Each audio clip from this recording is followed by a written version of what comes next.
यो देशमा जन्मेका मुस्लिम दाजुभाइहरू छ भने त्यो अहिले पनि राज संस्थाको पक्षमा छ, हिन्दू राष्ट्रको पक्षमा छ। एकचोटि हिन्दू राष्ट्रको लागि हलो छापमा राप्रपालाई भोट दिनुपर्छ। हाम्रो आश्वासन यति मात्रै हो। हामी कहाँबाट अरूले घर बनाइदिने? जनता अब बेकुफ छैन, सबै बुझिसक्यो। जेन्जी आन्दोलनपछि जुन एउटा लहर चलेको छ कि पुराना अनुहारलाई फाल्नुपर्छ, नयाँ अनुहारलाई ल्याउनुपर्छ, युवाहरूलाई ल्याउनुपर्छ, तीको लहरमा चाहिँ मौकाको फाइदा उठाउन तपाईँले चाहिँ उम्मेदवारी दिनुभएको रहेछ राप्रपाबाट।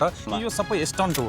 हिन्दू मुस्लिमको सम्बन्ध र भाइचारालाई खतम गर्नको लागि विभिन्न किसिमको योजना तयार पारिरहेछ। देश विदेशबाट यो भाइचारालाई तोड्ने प्रयास गरिरहेछ, फन्ड दिइरहेछ। यो उम्मेदवारी दिनुभन्दा पहिले तपाईँ पनि हिन्दू मुस्लिम गर्दै हुनुहुन्थ्यो, सामाजिक सञ्जाल मार्फत जथाभावी गालीहरू गर्दै हुनुहुन्थ्यो। हिन्दू र मुस्लिमको जुन भाइचारा कायम छ त्यसलाई बदनाम गर्नको लागि यति षड्यन्त्र भइरहेछ। यो कुरा रेकर्ड गर्नु होला, देशसँग कहिले गद्दारी गर्दिन र आफ्नो आमासँग। यो फेरि भाषणमा सुन्न मात्र राम्रो लाग्छ नि त। भोट माग्न नेताहरू घर जान्छ भने भन्छ यो यस्तो फटा नेताहरूलाई जुताले ठोक्नुपर्छ। नमस्ते, म आदित्य अजय। फागुन 21 गते प्रतिनिधि सभाको निर्वाचन हुन गइरहेको छ र यति बेला चाहिँ चुनावी सरगर्मी एकदमै बढेको छ।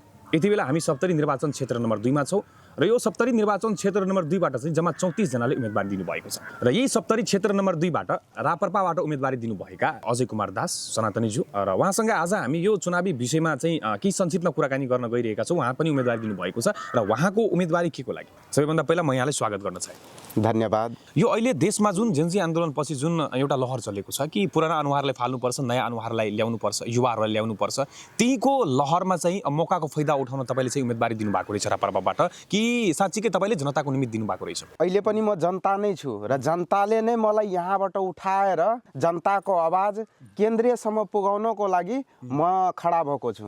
केही त एजेन्डा लिएर उठ्नु भएको होला, चुनावमा उम्मेदवारी दिनुभएको होला। त्यो एजेन्डाहरू तपाईँको के छ? के प्राथमिकता दिनुहुन्छ? के कामहरू गर्नुहुन्छ पहिले? यस्तो छ कि निर्वाचित हुनुभयो भने यस्तो छ कि एजेन्डा त हाम्रो राप्रपा पार्टीको र हाम्रो व्यक्तिगत पनि एजेन्डा यही हो कि राजा सहित हिन्दू राष्ट्र स्थापना होस् र भ्रष्टाचार मुक्त र सुशासन कायम होस्। यही हाम्रो पहिलो प्राथमिकता हो। यति बेला गणतन्त्रमा छौँ हामीहरू, तर गणतन्त्रमा बसेर पनि गणतन्त्रको अनुभूति भइरहेको छैन हामीहरूलाई। गणतन्त्रमा बस्दा पनि जसरी हामीलाई बोल्ने अधिकार दियो, तर अधिकार दिएपछि त लागिरहेछ कि एक अर्कामा यति हावी भइसकेको छ कि भोलिको दिन यदि गणतन्त्र रह्यो भने सायद आज भोलि त दङ्गा हेरिराख्नु भएको।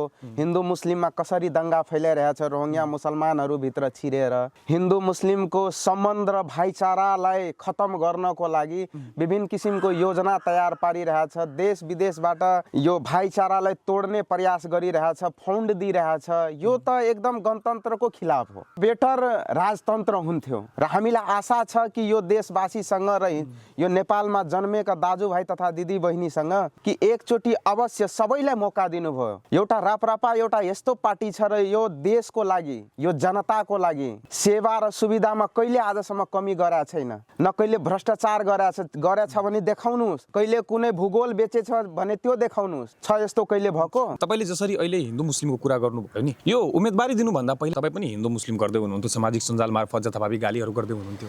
हेर्नुहोस्, म आजसम्म कहिले आफ्नो देशको मुसलमानलाई कहिले गाली गरेको छुइनँ, किनभने यो देशमा राज संस्थाको बेला यो देशलाई जोगाउन मुस्लिम समाजको पनि धेरै दाजुभाइको योगदान छ, धेरै बलिदान भएको छ यो देशलाई बचाउन। तर केही बाहिरबाट फिरङ्गीहरूको कारणले गर्दा आज हाम्रो हिन्दू र मुस्लिमको जुन भाइचारा कायम छ त्यसलाई बदनाम गर्नको लागि यति षड्यन्त्र भइरहेछ। यो देशमा जन्मेका मुस्लिम दाजुभाइहरू छ भने त्यो अहिले पनि राज संस्थाको पक्षमा छ, हिन्दू राष्ट्रको पक्षमा छ। किनकि यो एउटा हिन्दू राष्ट्र थियो र त्यही रोहिङ्ग्या मुसलमानहरू या रोहिङ्ग्या विदेशी दलालहरूको कारणले गर्दा आज यो देश खतम भइसकेको छ, भाइचारा खतरामा छ।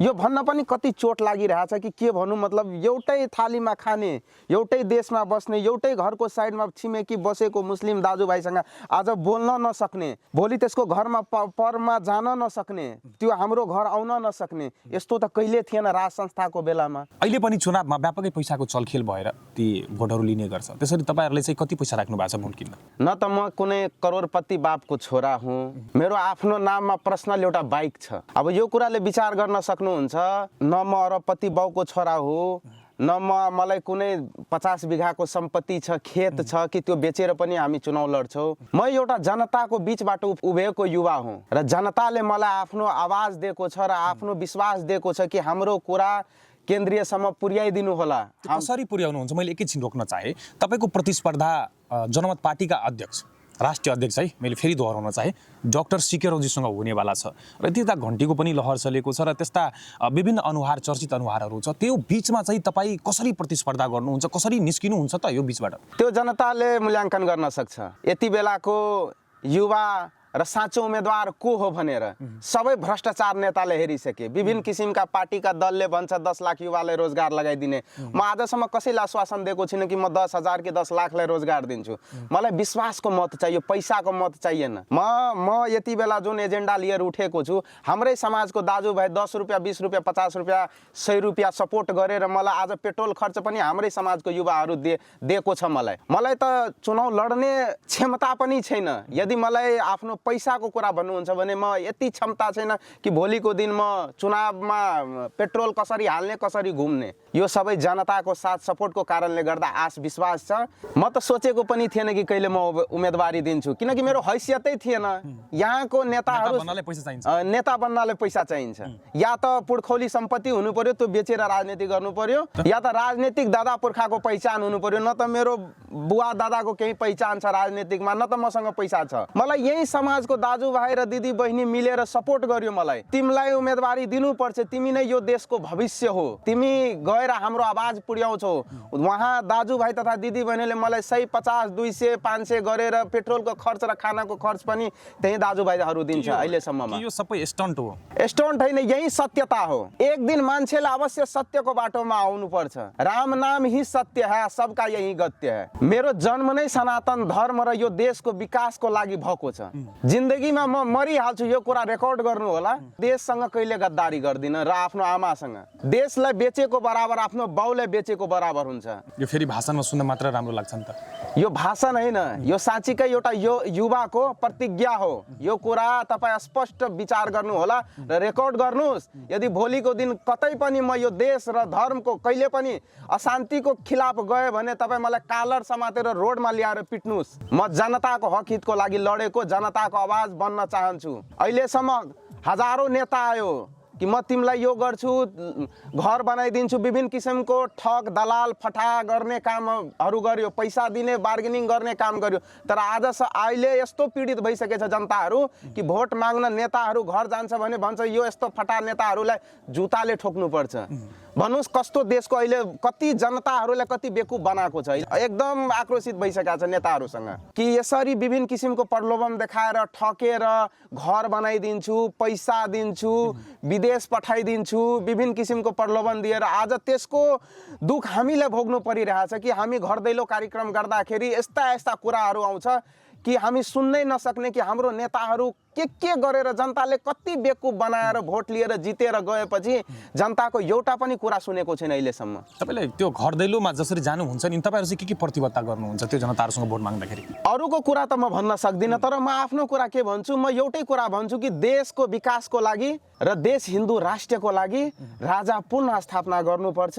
देशमा सुशासन कायम हुनको लागि र भ्रष्टाचार मुक्त गर्नको लागि र शान्ति कायम गर्नको लागि एकचोटि हिन्दू राष्ट्रको लागि हलो छापमा राप्रपालाई भोट दिनुपर्छ। हाम्रो आश्वासन यति मात्रै हो। हामी विकासको कुरा त सबै नेताले गर्छ, तर अहिलेसम्म विकास भएको छ कहाँ? तपाईँले चाहिँ नबोल्ने गरेर देखाउने। हामी कसैलाई आश्वासन दिँदैनौँ कि यस्तो गर्छु उस्तो गर्छु, तपाईँले बिल्डिङ बनाइदिन्छु। हामी कहाँबाट अरूले घर बनाइदिने? जनता अब बेकुफ छैन, सबै बुझिसक्यो। अबको पालो आइसक्यो। जनता अन्धो छैन, धेरै दिन अन्धो बनाइसक्यो जनतालाई। अब चाहिँ जनताले सही मूल्याङ्कन गर्छ। अब त्यो त फागुन 21 गतेको निर्वाचनले तय गर्छ। एकदम पूर्ण रूपले विश्वास छ। यदि देशको विकास र शान्ति चाहन्छ भने पूर्ण रूपले जनता हलोमा भोट दिन्छ।